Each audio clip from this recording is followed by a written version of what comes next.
Olá, bem-vindos a mais um vídeo aqui no canal Ricardo de Paris. Eu sou o Ricardo e hoje temos mais uma parte do livro Dom Quixote de Miguel de Cervantes. Mas primeiro, curta o vídeo. E se for a primeira vez aqui, inscreva-se e acione o sininho para receber as notificações. Nós temos vídeo novo todos os dias às 19 horas. Já curtiu? Já se inscreveu? Já assinou o sininho? Então vamos para a conclusão do capítulo 20. Capítulo 20 é da nunca vista nem ouvida aventura que, com tão pouco perigo, foi acabado por famoso cavaleiro no mundo, como o que concluiu o valoroso Dom Quixote de la Mancha. Bem, faz de conta que já passou todas, diz Dom Quixote, que não andes para lá e para cá dessa maneira, que num ano não acabarias de as passar. Quantas são as que já passaram? Diz Sancho. E eu que diabo sei? Respondeu Dom Quixote. Aí está porque eu lhe disse que tomasse sentido na conta, acudiu Sancho. Pois juro-lhe que está a história acabada. Não se pode passar para adiante. Como pode ser? Como pode isso ser? Respondeu Dom Quixote. Tão essencial é para a história saber a justa as cabras que tem passado que, se errar uma, já o conto não pode continuar? Não, senhor, por feitio nenhum, respondeu Sancho. Quando eu perguntei a vossa mercê que me dissesse quantas cabras tinham passado e vossa mercê me respondeu que não sabia, naquele mesmo instante se me varreu a mim da memória o mais que tinha ainda por dizer, pois a fé que faltava o senhor e o mais saboroso. Faltava o melhor e o mais saboroso. Visto isto, disse Dom Quixote, que está já deveras acabada a história? Tão acabada como minha mãe, disse Sancho. Em verdade te digo, respondeu Dom Quixote, se has aí contado uma das mais originais histórias, anedotas ou contos que ninguém no mundo poderia inventar. Modo tal de contar e concluir nunca ouvi, nem espero ver em toda a minha vida. Mas também, que outra coisa poderia vir do meu besunto? Besunto, nota editor, 6. Esse pequeno conto procede da tradição oral. Enfim, não me admiro esses golpes que não cessam. Natural é que te hajam turbado o entendimento. Tudo pode ser, respondeu Sancho. Mas o que eu sei é que a respeito do meu conto não há mais que dizer. Acabou-se ali onde começou o erro da contagem das cabras. Acabado seja ele onde quiseres, e em boa hora. E vejamos se poderá já mover-se o Rocinante. Tornou a meter-lhe as pernas, e ele tornou a saltar, mas sem adiantar passo, tão bem peado estava. Mas quer fosse pela friagem da manhã, que já começava, quer por ter Sancho ceado alguma coisa laxante, quer fosse, enfim, coisa natural, que é o que mais depressa se deve crer, veio-lhe a ele vontade de fazer o que mais ninguém poderia em seu lugar. Mas tamanho era o medo que dele se tinha apossado, que não se atrevia a apartar-se uma unha negra do amo. Cuidar que não havia de fazer o que tão apertadamente lhe era necessário também não era possível. O que fez, para de algum modo conciliar tudo, foi soltar a mão direita que tinha segura ao arção traseiro e com ela, a sorrelfa e sem rumor, soltou a laçada corredia com que os calções se aguentavam. E sem mais nada, soltando-a, caíram-lhe logo aos pés, que lhe ficaram presos como em grilhões. Depois levantou a camisa o melhor que pôde, e pôs ao vento poisadouro, que não era pequeno. Feito aquilo, ele entendeu ser o essencial para sair do terrível aperto. Sobreveio-lhe logo segunda e pior angústia, que foi o parecer-lhe que não podia aliviar-se sem fazer estrondo, e entrou a rilhar os dentes e encolher os ombros, tomando a si o fôlego quanto lhe era possível. Mas, com todas estas precauções, tal foi a sua desgraça que ao cabo e ao fim não deixou de lhe escapar um pouco de ruído, bem diferente daquele que tanto receava. Ouviu Dom Quixote e disse: Que rumor é esse, Sancho? Não sei, senhor, respondeu ele. Alguma novidade deve ser, que as aventuras e desventuras nunca principiam por acaso. Tornou outra vez a tentar fortuna, e com tão boa sorte, sem mais ruído nem albororoto que da primeira vez, se achou aliviado da carga que tanto o havia espoquentado. Mas, como Dom Quixote não era menos fino de olfato que de ouvido, e Sancho estava tão cozido com ele, as exaltações subiam quase em linha reta para cima, e o cavaleiro não pôde escusar-se de lhe chegarem aos narizes. Tanto como as percebeu, acudiu com 2 dedos ao nariz, apertando em tom algum tanto fanhonhos, disse: Parece-me, Sancho, que estás realmente com muito medo. Oh, se estou, respondeu Sancho, mas como é que vossa mercê percebeu isto agora do que dantes? Porque está agora estirando mais do que nunca, e não a coisa boa, respondeu Dom Quixote. Bem poderá ser, disse Sancho, mas a culpa não é minha, não é de vossa mercê que me traz fora de horas por estes lugares descostumados. Arreda-te de mim 3 ou 4 passos, amigo, disse Dom Quixote, sem tirar ainda os dedos do nariz. Daqui em diante tem mais cautela contigo, e com o que deves à minha pessoa. A demasiada conversação em que eu te admiro é que é a causa de tamanha descortesia. Quero apostar, retrucou Sancho, que está a vossa mercê cuidando que eu fiz desta humanidade alguma coisa que não deveria. Pior é mexer-lhe, amigo Sancho, respondeu Dom Quixote. Nestes noutros semelhantes colóquios passaram o resto da noite amo e moço, mas vendo Sancho que vinha amanhecendo, soltou com a maior sutileza as rédeas a Rocinante e atacou os calções. Quando Rocinante se viu livre, ainda que de seu natural nada tinha de tebrioso, parece que se reanimou e começou a escavar com as mãos de curvetas, com a sua licença. Não há por que falemos. Há tanto não chegava a ele. Vendo o cavaleiro que já o bruto se movia, tomou-o por bom sinal, como se nisso lhe significara que pusesse peito à temerosa aventura. Acabou neste comenos de se descobrir a alva, deixando ver distintamente as coisas, e reconheceu Dom Quixote achar-se entre umas árvores altas, que eram castanheiros, que fazem sombra muito escura. Notou que o golpear não descontinuava, mas, sem se perceber a causa e sem se deter, fez sentir as esporas a Rocinante. E tornando a despedir-se de Sancho, lhe mandou o esperasse ali 3 dias, quando muito, como já outra vez lhe recomendara.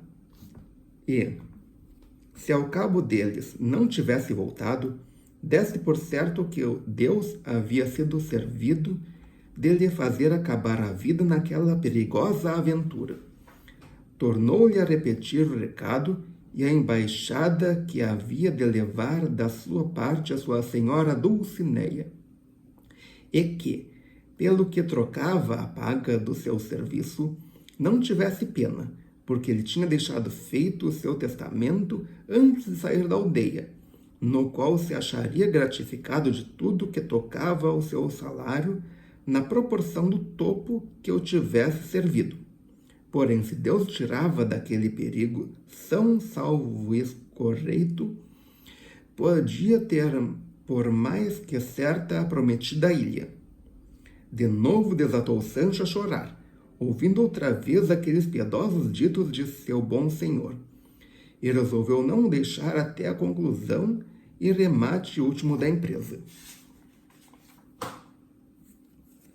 Dessas lágrimas da determinação tão honrada de Sancho Panza, deduziu-se o autor desta história que devia ser homem bem nascido, e pelo menos cristão velho. Aquele sentimento de Sancho não deixou de enternecer ao amo, não tanto, porém, que descobrisse fraqueza alguma. Antes, disfarçando o melhor que pôde, começou a caminhar para a parte donde lhe parecia vir o som da água e das pancadas. Seguia o Sancho a pé, levando, como tinha por costume, pelo cabresto o seu jumento, companheiro constante de suas fortunas, adversas ou prósperas. Tendo andado um bom pedaço por entre aqueles castanheiros e mais árvores sombrias, acertaram num pradozinho ao sopé de umas altas penhas, donde se desempenhava uma abundante catarata de água. Achegados aos penedos, estavam umas casas mal feitas, que menos pareciam casas que ruínas. Repararam em que dali de dentro é que procedia o ruído daquele estrondo golpear, que ainda ia por diante. Com o estrépito da água e das pancadas, espantou-se Rocinante. Dom Quixote, aquietando-o, se foi pouco a pouco chegando às casas, encomendando-se de todo o coração à sua dama, suplicando-lhe que naquela temerosa jornada a empresa o favorecesse, e de caminho recomendava-se também a Deus para que o não desamparasse.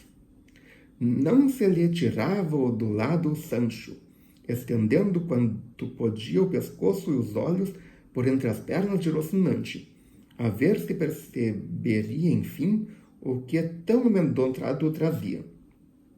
100 passos mais teriam andado quando, ao transporem uma quinta da rocha, apareceu patente a causa que se procurava, e que era a única possível para aquele horríssimo ruído, que tantos espantara e que tão suspensos e medrosos tivera por toda a noite.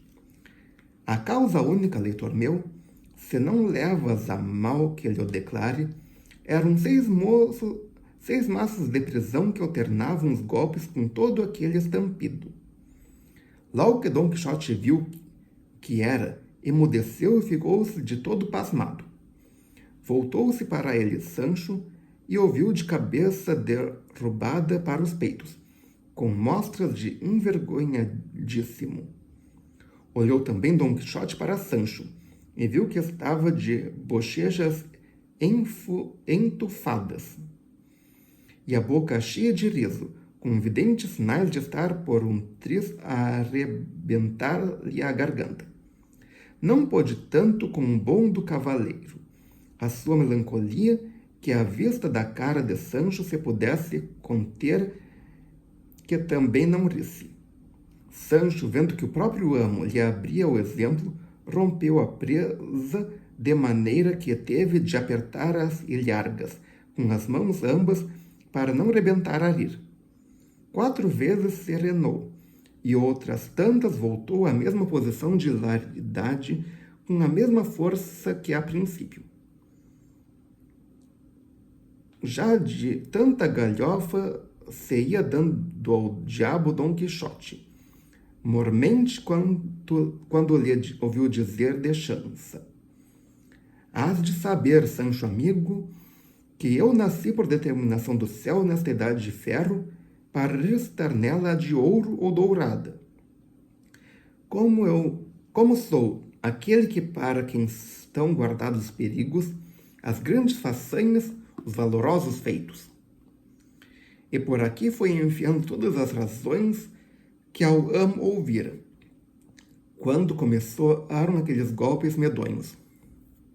Vendo, pois, Dom Quixote que seu escudeiro fazia mofa dele, correu-lhe e em tanta maneira se agastou que alçou a chuça e se assentou duas bordoadas, tais que se, assim como ele as recebeu nas costas, as apanhasse pela cabeça, livrariam amo de lhe pagar as soldadas, salvo se fosse aos seus herdeiros. Sancho, começando mal que as suas graças lhe iam saindo e, receando que o ensino passasse a mais, com muita humildade lhe disse: Tenha a mão vossa mercê, senhor meu, que tudo isto em mim é graça. Pois se é graça, em ti, em mim é que não o é, respondeu Dom Quixote. Vinde cá, senhor, dizendo: Parece-vos a vós que, se assim como nos saíram maços de pisão, nos surdisse realmente uma aventura perigosa, não tinha eu já mostrado o ânimo preciso para empreender e levar a cabo? Estou obrigado, porventura, sendo como sou, cavaleiro, a conhecer e diferenciar os sons, e saber quais são os de maço de pisoneiro e quais não? E demais, bem podia ser, e assim eram realmente que eu nunca em dias de vida tal houvesse presenciado. Como vós outro, que sois um rústico e um vilão ruinado e criado entre eles. Ora, suponde vós que estes 6 maços se transformaram em 6 gigantes,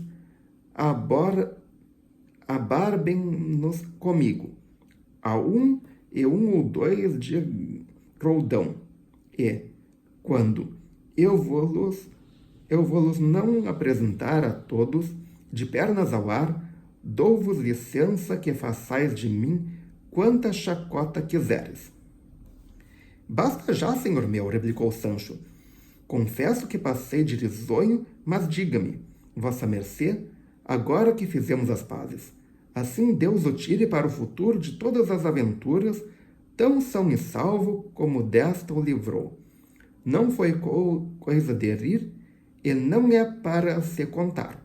O grande medo que tivemos, pelo menos o que eu tive, que de vossa mercê já eu sei que o não conhece, nem sabe o que venha a ser temor nem espanto.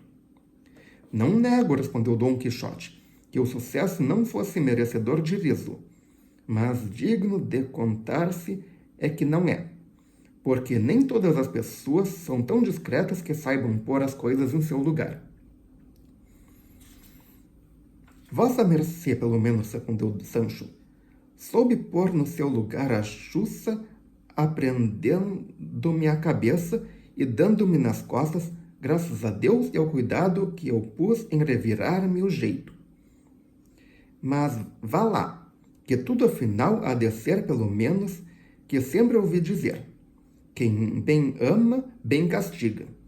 E mais que os senhores principais, em dizendo uma palavra a um criado, logo em desconto lhe dão para umas calças. O que eu não sei bem é o que lhe costumam dar depois de lhe terem dado bordoadas, se não é que depois das bordoadas os cavaleiros andantes dão ilhas ou reinos em terra firme. Tal poderia correr o dado, diz Dom Quixote. E isso que dizes chegasse a ser verdade, e perdoa o passado, pois és discreto e sabe que os primeiros movimentos não estão na mão do homem. Fica, porém, daqui para diante advertido de uma coisa, para que se abstenhas e coíbas-mo falar demasiado comigo. Saiba que todos quantos livros de cavalarias tenho lido, e que são inumeráveis, nunca achei escudeiro que paurasse tanto com seu senhor como tu com o teu. E em verdade que eu tenho por grande falta da tua e da minha parte, da tua, porque nisso mostras respeitar-me pouco, e da minha, porque me não deixo respeitar como devera. Gandalin, por exemplo, escudeiro de Amades de Gaula, foi conde da Ilha Firme, e dele se lê que sempre que falava ao seu senhor, o fazia de gorra na mão, inclinando a cabeça, e o seu corpo curvado, more turquesto. Nota do editor 7. A moda turca, fazendo reverência. Pois que diremos de Gazabal, escudeiro de Dom Galaor, que foi tão calado que, para se nos declarar a excelência de seu maravilhoso silêncio, só uma vez se profere o seu nome naquela tão grande como verdadeira história. De tudo que te digo há de inferir, Sancho, que é necessário fazer-se diferença de amo a amo, de senhor a criado, de cavaleiro a escudeiro.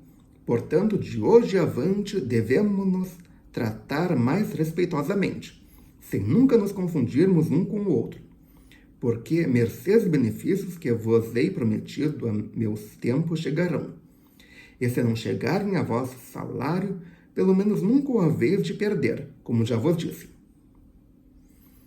Bem quanto está vossa mercê me diz, respondeu Sancho, porém gostaria eu de saber, se por acaso não chegasse tempo das mercês, e se houvesse de contar os salários, quanto ganhava um escudeiro de cavaleiro andante naqueles tempos, e como eram os ajustes, se por meses, se por dias, como serventes de pedreiros.